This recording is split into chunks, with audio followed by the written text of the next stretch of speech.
So I'm going to go on to wavelength planning, and this is we're going to get a little fancier now. So this is a really nice figure that Peter Jacobson made. He was the former PI of the instrument, um, and I think this has a lot of information in this slide, which I think is really relevant to us here. So the spectral traces that you see lying across the two NIRSpec detectors depicted here as the large squares, of course, depend on the grading you select, and they also depend on the shutters in the quadrants, where the shutters are located in the quadrants. So if we take the top two, just look at the top two spectra for now, you can see that a shutter on the far left of quadrant 3, is that 3? Yeah, I think that's 3, projects to the detectors this way, and this is for the G235M, but for the same grading selection, it's a medium resolution grading selection, for the same grading, a shutter on the far right of the MSA on quad 1 will lie across be projected across the detectors differently in a completely different location. And I think just looking at these two spectra, you can see some things going on. You can see that the medium resolution and also the high resolution gradings suffer from these spectral gaps a lot. They're almost always going to occur with those resolution gradings. Secondly, you can see that a lot of the shutters will project to losses at the red end. And if you had been using the G140H grading or the G140M grading, the blue end, there are blue loss wavelengths, blue cutoffs as well in some of the gradings. So this is actually displaying, so our case is we're using a G395H grading for our observation. So we're going to encounter a lot of shutters that have red end losses and a lot that have gap losses. So what we'd like to do is we'd like to see where those are on the MSA. Where are those shutters that have those types of losses? So we can plan better. So we can make adjustments to our plans. Okay, so to actually view if what your cutoffs are in your plan, I'm going to show you this in APT if I can get over there again. Okay, so you select your plan, okay, that you have, and I've already made an observation from it. So when you're over to get there again, you'd be coming from the MSA planning tool. You have selected the plan and you click create observation, and then it creates this construct here in the observation template. So let's go over to the observation template in the form editor. Okay, so remember I told you we'd be going back and forth between these views a lot. So here we are. And now we want to, you have to make sure you save your ABT program before you do this next step. So I've already saved this. So I'm going to export a file that's going to give us those cutoffs in that plan. It's called the MSA target info file. And I'm going to click OK. And then I send that out to my local area, and I'll click open. And it says it sent it to my local area, a series of files. I click OK. Okay. Then if I look at, I'm just going to go back to show you, you can look, okay, you can look at these in numbers. I'm going to go back to the presentation now. So you can look at this file that I've just generated. Get back to the click area, hold on. Okay. And if you open that in the numbers application, you see this type of information. It's a table with the, the ID of the source, all of this positional information, its position within the shutter, the offset in the shutter of that source, etc. The last 4 columns contain the wavelength cutoffs for the NRS1, 2, left and right edge, and the NRS1 left and right edge, and the NRS2 left and right edge. And so I will say this, that for high resolution gradings, losses in the gaps are not as concerning because it's just a small subset of wavelengths for each source that is lost due to the gap. So it's not essential, and you can plan around them if you have the allocated time by creating a dither that crosses the gap in your program. And that's all well and good. But in our particular case, we have these highly redshifted galaxies and we want to observe these certain lines. It's this problem that is our biggest problem for this case, and that's the long wavelength cutoffs. These are ending at wavelengths blueward of where we want to see some features. So to be as efficient as possible, we have to plan in a way that addresses this concern. Okay, so the way to visualize the shutters is to use this new feature that we have in MPT, the masking setup. What I'm going to do is I'm going to create a mask showing where those shutters are for these different reasons. So I'll create a mask by clicking no red cutoff, and then I'll export the mask and take a look at it. And I'll do the same for gaps and take a look at it. Okay, so I'll export the mask and then read it back in and overlay it on an existing observation. So let me try to show that to you. Okay, so let's go back to the MSA planning tool. Let's look at the planner again. So these are the parameters from our last run of the MPT planner that they get saved from the last run.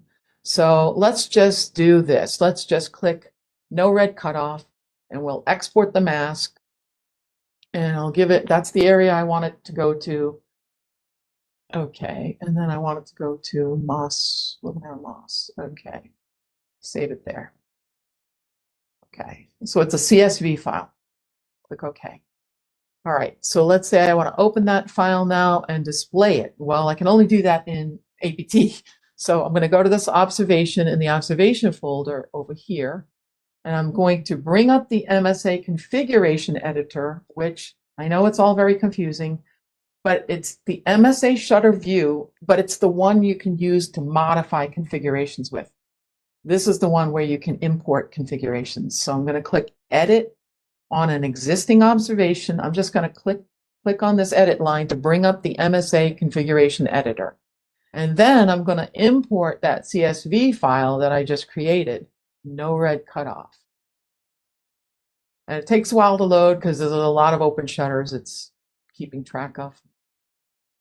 These are all the shutters that are safe to put our sources in if we don't want any red end cutoffs in the G395H grading.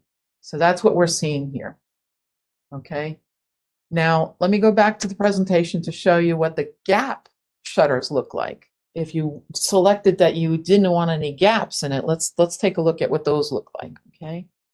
So these were the ones I just generated. It's the shutters without a red end spectral cutoffs. And this is the one with no gaps, spectral gaps.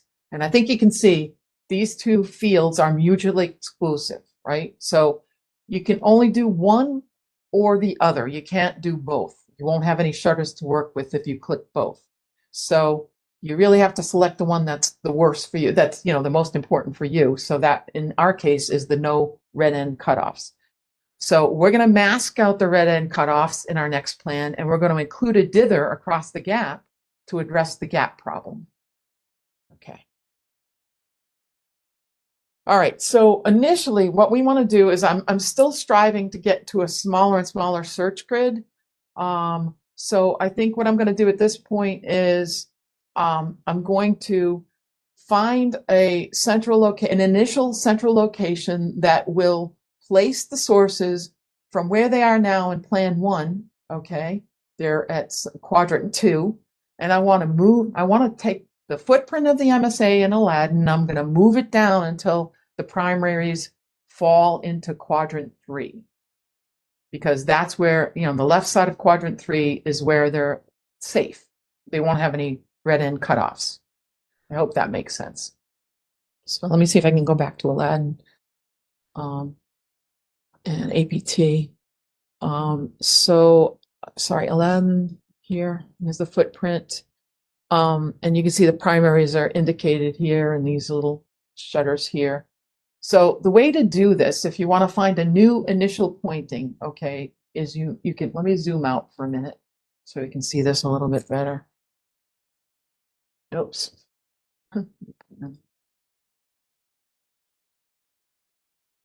Okay, so now I want to move. What's that doing now? Oh, I have to get out of pan mode, get back into select mode. Now I want to select the MSA footprint, so I have to wait until I see this little, there it is, the little finger pointing. Okay, I can grab the MSA now. All right, now watch what happens to the location.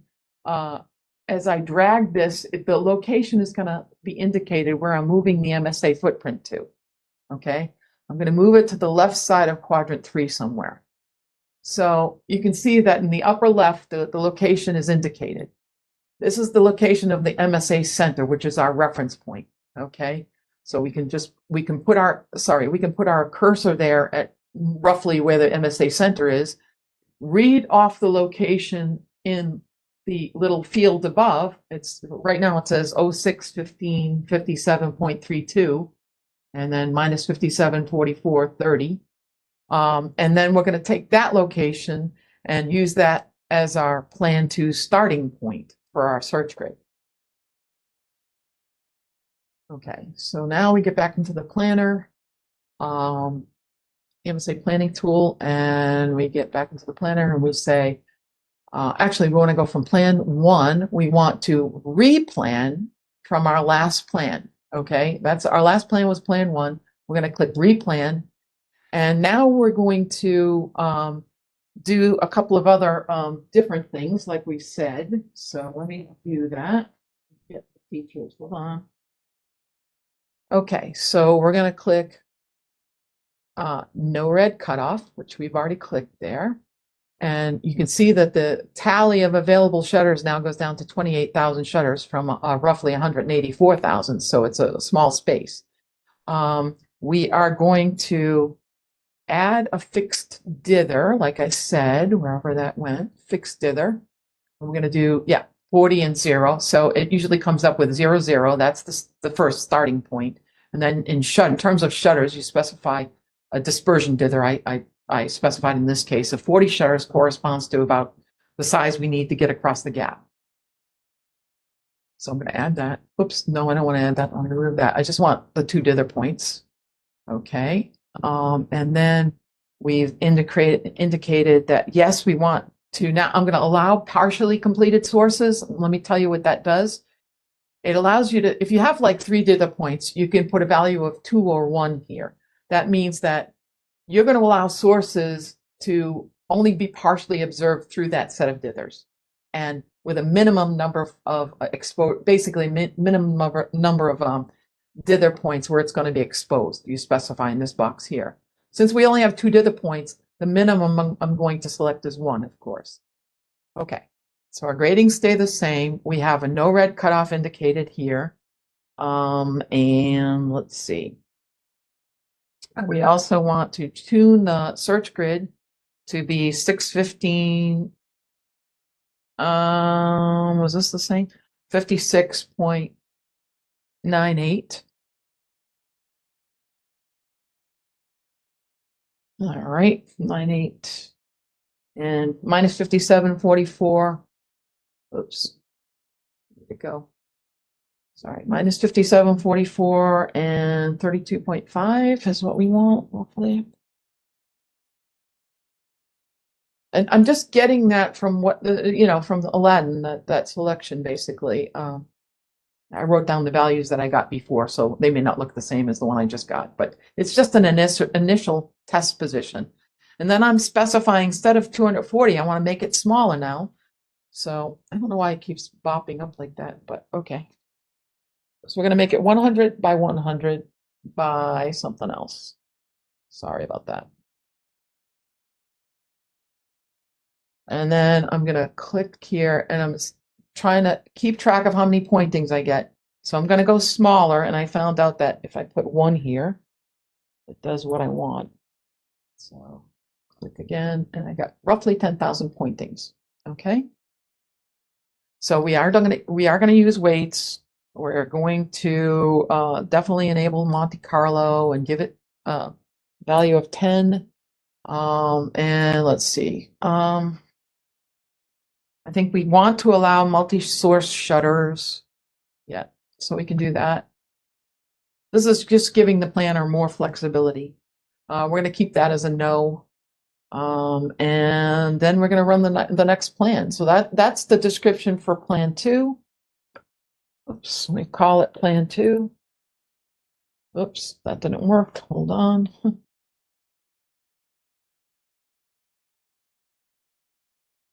Okay.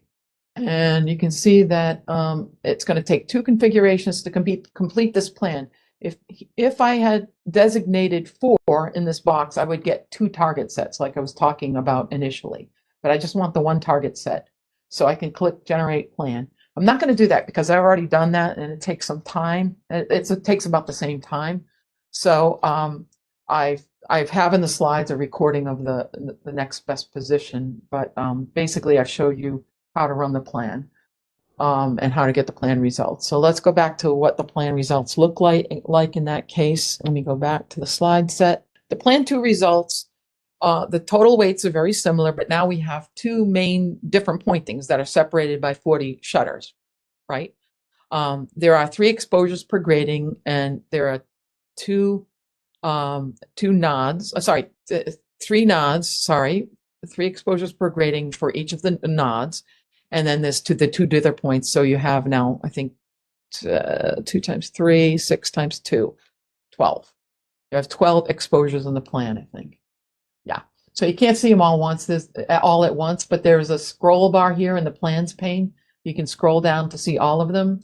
And I've ordered them again, weight down, so you can see where the primaries are.